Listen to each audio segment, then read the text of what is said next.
முதல்ல கோவைக்கு வந்ததற்கு மிக மகிழ்ச்சி. என்னோடு எங்களுக்கு உறுதுணையாக இருந்து எங்களோடு வாங்க மற்ற மாவட்ட தலைவரைங்க கட்சி பணியாற்றி கொண்டிருக்கின்ற மரியாதைக்குரிய சுதாகர் ரெட்டி அவர்களோடு இங்கே பத்திரிகையாளர்களை சந்திப்பதிலும் புதிய மாவட்ட தலைவர்கள் அவர்களோடு பத்திரிகையாளரை சந்திப்பதிலும் மிக்க மகிழ்ச்சி. மாதிரி ஜிகேஎஸ் போன்றவர்கள்லாம் கூட இருக்காங்க, ஜான்சன். இன்னைக்கு இந்த காலகட்டத்தில் பாரதிய ஜனதா கட்சி 2026 நோக்கி வெற்றிகரமாக சென்று கொண்டிருக்கிறோம். திராவிட முன்னேற்ற கழக திராவிட மாடல் அரசு முற்றிலுமாக தோல்வி அடைந்த அரசு. இன்னைக்கு மொழியை வைத்து அவர்கள் அரசியல் செய்து கொண்டிருக்கிறார்கள். மொழியை வைத்து மட்டுமல்ல, இன்று எந்த அரசாங்க நிர்வாகமும் சரியாக பணியாற்றவில்லை.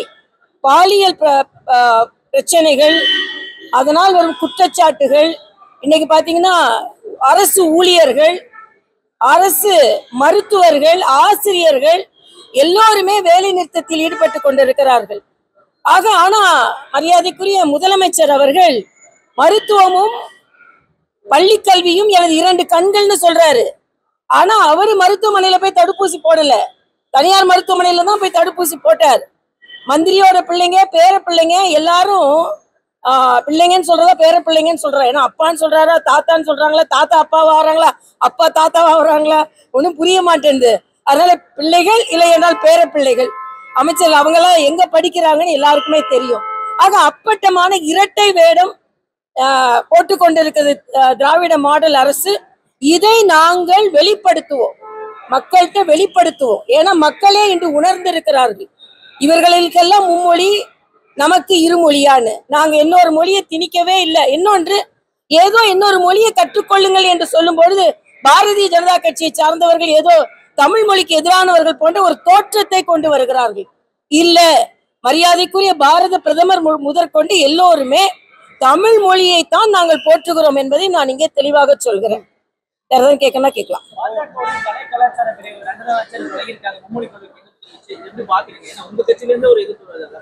இல்ல, அதாவது அவங்க எவ்வளவு வருஷம் கட்சியில இருந்தாங்க, யாரு கரெக்டு. அதாவது விலகுதல், சேருதல், இதெல்லாம் அது ஒரு கொள்கையின் அடிப்படையிலா எதன் அடிப்படையில் எங்க கட்சியை பொறுத்த மட்டில் பாரதிய ஜனதா கட்சி உறுதித்தன்மையோடு இருக்கிறது. எங்களோட சுதாகர் ரெட்டி எங்க கூட இங்க வந்திருக்கிறாரு. ஒரு பார்வையாளராக இருந்தா கூட எவ்வளவுக்கு எவ்வளவு தொண்டர்களோடு இணக்கமாக இருக்கிறார்கள். அதனால இது சும்மா ஏதோ பாஜக அவங்க விலகுறாங்க இவங்க விலகுறாங்கலாம் இல்ல. பாஜகவின் கொள்கையில் இருந்து உண்மையான தொண்டர்கள் யாரும் விலக முடியாது, உண்மையான தலைவர்கள் யாரும் விலக முடியாது. இன்னொன்று, இந்த காலத்துல மக்கள் எங்களோடு இருக்கிறார்கள், அதைத்தான் உண்மையாக சொல்லுகிறேன். இப்போ ஒரு டிராமா ஒன்று ஆரம்பிச்சிருக்காங்க. என்னன்னா, அந்த குழந்தைங்க கொண்டு காசை கொண்டு கொடுக்குற மாதிரி, அதை குழந்தைங்களை வச்சு பேச வைக்கிற மாதிரி. தயவு செய்து குழந்தைகளை வைத்து நீங்கள் அரசியல் செய்யாதீர்கள். நேரடியாக அரசாங்க பள்ளி மாணவர்களுக்கு இருமொழி கொள்கை என்று நீங்கள் சொல்லிக் கொண்டிருப்பதை, புதிய கல்விக் கொள்கை வெறும் அரசாங்க பள்ளியில உள்ள மொழி கொள்கை மட்டும் இல்ல, அதாவது ஸ்கில் இந்தியா, அதே மாதிரி digitalise class room, technological education, இவ்வளவு விரிவுபடுத்தப்பட்ட கல்வி, இது அரசாங்க பள்ளிகளுக்கு வேணாமா? இதான் என்னோட கேள்வி. இன்னொன்று, ஸ்டாலின் அவர்களோட அமைச்சரவையில் உள்ள பேர பிள்ளைகள் எத்தனை பேர் மும்மொழி கொள்கையை கற்றுக்கொண்டிருக்கிறார்கள்? மூன்றாவது, இதே மாதிரி ரயில்வே ஸ்டேஷன்லாம் போய் போர்டு அழிக்கிறீங்களே, வேற மாநிலத்தை சார்ந்தவர்கள் இந்த மாநிலத்திற்கு வந்தால் என்ன செய்வார்கள்? ஆக ஒரு குறுகிய மனப்பான் நீங்க அழிச்சிட்டு உங்க வீட்டு பிள்ளைங்களோட நோட்புக்ல போய் அழிப்பீங்களா? நோட்புக்ல எல்லாம் அவங்க ஹிந்தி எழுதுறாங்கல்ல. அல்ல, தயவு செய்து உங்களுக்கு இரட்டை வேடத்தை நிறுத்துங்கள் என்பது எங்களது கருத்து.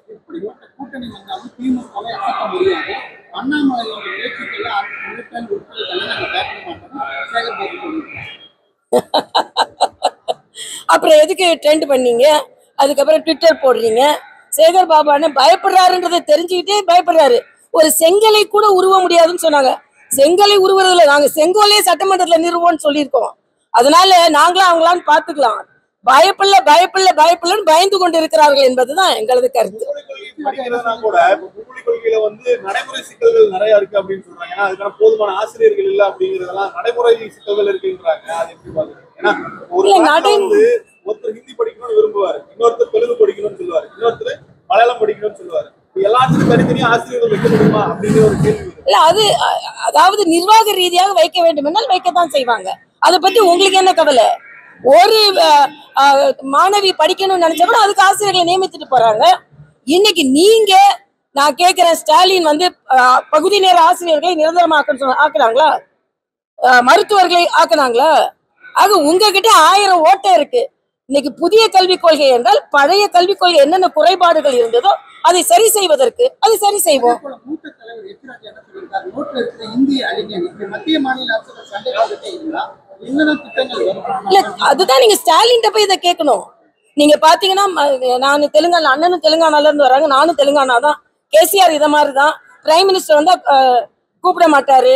மத்திய அரசு திட்டம் எதையுமே அவர் பின்பற்றல. அதனால அவர் வீட்டுக்கு அனுப்புனாங்க மக்கள். ஏன்னா மத்திய அரசின் திட்டங்கள் மாநிலத்துக்கு வேணுமா இல்லையா? இப்ப இதே தான் இவங்க பின்பற்றுறாங்க.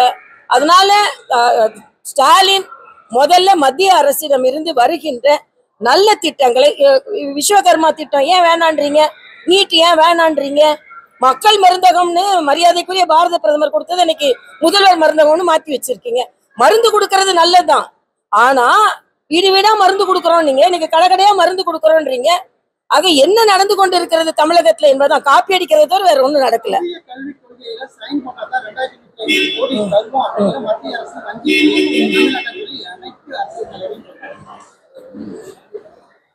இது எப்படிப்பா வஞ்சிக்கிறதுன்னு சொல்ல? இந்தியா முழுவதும் எல்லா மாநிலங்களுக்கும் இந்த திட்டம் தானே. தமிழ்நாட்டுக்கு மட்டும் இந்த திட்டம், தமிழ்நாட்டுக்கு மட்டும் இதை கொடுக்கலன்னு சொன்னா பரவாயில்ல, அனைத்து மாநிலங்களும். அதனால ஓகே, நன்றி நன்றி.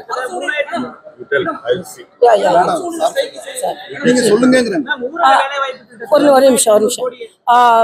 சுதாகர் ரெட்டிஜி அவங்க எங்க பார்வையாளர், அவங்க கொஞ்சம் நேரம் பேசுவாங்க. இல்ல அதைத்தான் நான் கேட்கிறேன். அரசு ஊழியர்ல நீங்க வந்து ஸ்டாலின் போய் கேளுங்க. அரசு நிர்வாகம் எல்லாம் சிறப்பா செயலாற்றுன்னு சொல்றாங்களே, இன்னைக்கு அது அவங்களே வேலை நிறுத்தத்துல ஈடுபட்டு இருக்காங்க. அதான் முக்கியமான ஒரு கேள்வி.